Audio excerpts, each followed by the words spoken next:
So what's going on, fellas? It's your boy Life with Pete, and welcome to my another Ironman progress episode. So in the last episode I got my imbued berserker's ring, and because of that I dumped a lot of money on stuff like Rum bonds, and trust me, this cash stack is looking a little sad.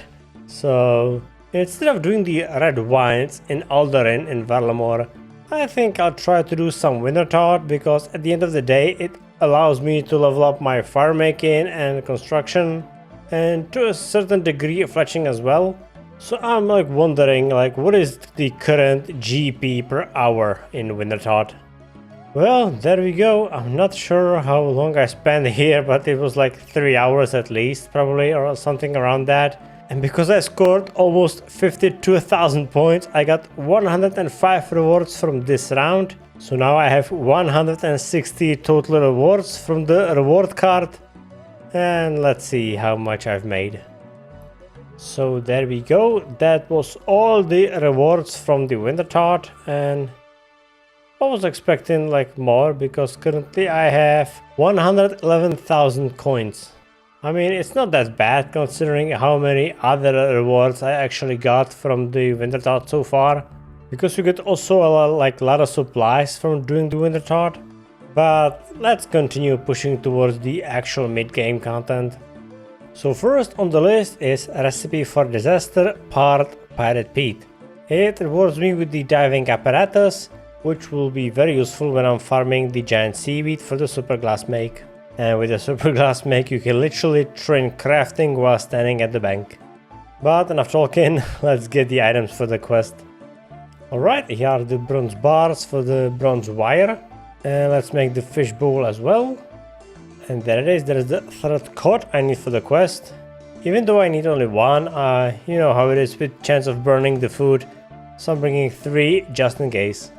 Alright, I got all the items, so let's grind them all with the pestle and mortar. I got 3 crab meat and 3 kelp. So I'll be making 3 fish cakes. And let's grind the cods as well. So let's mix the stuff together to make 2 fish cakes, because I had only 2 breads. And surely one of them will cook properly, right? At least, yes, at least one of them. The first one, there we go. Here's for 11 hit points. And of course, right click, use on the Pirate Pete. And there we go, 1k XP to cooking, fishing, smithing and crafting. And increased access to the Culinomancer chest. So it's by the steel gloves, which is an upgrade from my iron gloves. Yeah, +1 to everything. So now let me show you what the diving apparatus is actually for. Whenever I'm doing my birdhouse run, I can get then on the boat at the north coast of the island, row out to sea, and then click the boat again and use dive into the sea with my diving apparatus on. And when I'm down here, I can plant the giant seaweed with the seaweed spores that I have. And also a lot of seaweed spores are spawning periodically in this area, like this. So if I need to edit stuff, this is probably the location where I'll be. And with the super glass make, you can make up to 28.8 molten glass just with 3 giant seaweeds and 18 buckets of sand, which is basically free crafting when you're standing at the bank. So from now on I will have to emphasize more on doing the actual birdhouse runs. So I guess it's time for another Slayer session. My current Slayer level is still 53, and I really want to be able to use the broad bolts as soon as possible. There we go, 55 Slayer finally. So I've unlocked the 2 Roths and the broad ammunition, and of course the leaf bladed weaponry. So now that I have 55 Slayer, I still missing few points to be able to finally unlock the fletching of the broad bolts and broad arrows. That shouldn't be a problem, because I'm getting near to my 50th Slayer task streak. So for that, from Kildar you get 150 points, but Konar gives you 270 points for that. That's almost double the amount of points. The only obstacle is 75 combat, which is also not very far from me. So I thought I would level up my combat for a while without using the Slayer tasks. And since I don't want to AFK at the Ammonite crabs on Fossil Island, I think it's time to unlock the fever spiders. because they have a decent drop table, like nothing too overwhelming, but the drop table also holds an upgrade for my ranging gear. So as soon as I finish this letter task, it's time to do the Rum Deal and all the prerequisite quests for it. So first prerequisite quest is big chompy bird hunting. Not much to say about this one. So there it is, some cooking, range, inflection XP, and also an ogre bow and ability to make ogre arrows. That will be very useful when I'm doing my achievement diaries, because you need to kill chompy birds for every single Western Provinces diary. Next quest on the list is Zogre Flesh Eaters. And that's also, as far as I can remember, my first introduction to disease on this account. Basically it works in a similar way as regular poison. The only difference is it reduces your skills instead of your HP, and when there are no skills to level down, then it targets the HP. And there it is, I've been diseased. Removing the disease is very simple. I can just brew the rogue's purse and the snakeweed in my inventory to make the Relissim's balm. And when I drink that, it removes some of the disease's potency. Or I can also die, which is probably the way how will I do that, because I think I cannot make the Relissim balm currently, because you unlock it later in this quest, I believe. Yep, the how do I get rid of the disease at the Sithic Inns dialogue. This is the thing that tells you how to make a Relissim balm. And because my stats are getting lower and lower thanks to the disease I got at the beginning of this quest, it's time to get rid of the disease the old way. And there we go, cleansed by the fire, literally. And after that I headed back to the south of Castle Wars with some mage setup and the crumble undead spells in my inventory. And let's fight the big boss. Well, no disease because I cleansed that with the Relissim balm, protect from ranged, go behind this small pillar thingy and manually cast the crumble undead. Almost there. Yeah. Man, this boss fight was too close for comfort.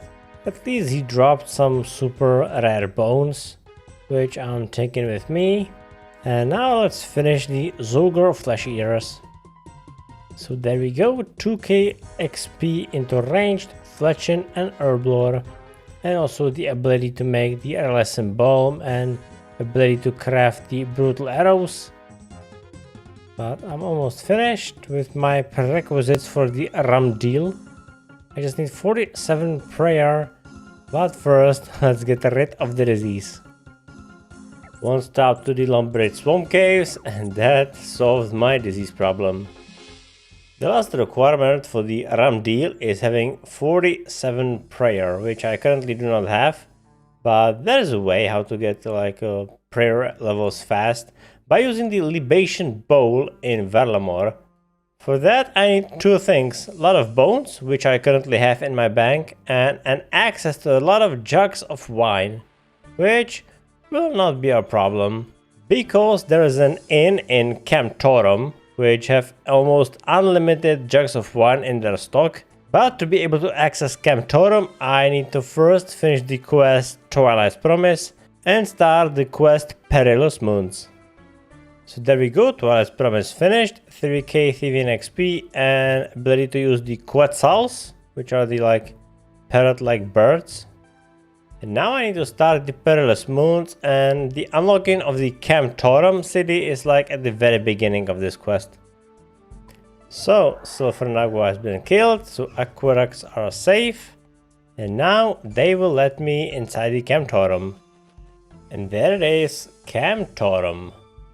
A city which has the bank next to the blacksmith who sells the warhammers, which could be very useful for my Giant's Foundry smithing grind. Also a way how I can make money. Which is next to the pub, which as I've said has endless amount of jugs of wine. So let's grab all the bones that I need for my 47 prayer. Unload all the bones at this Virilis guy who will unload them 10 coins per bone. Go on top of this altar, bless all the bones and then break them down with my chisel.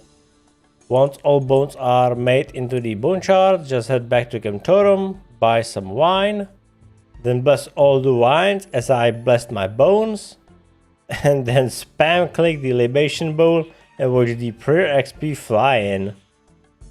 And there we go, 48 prayer and 70 for combat level. Damn nice.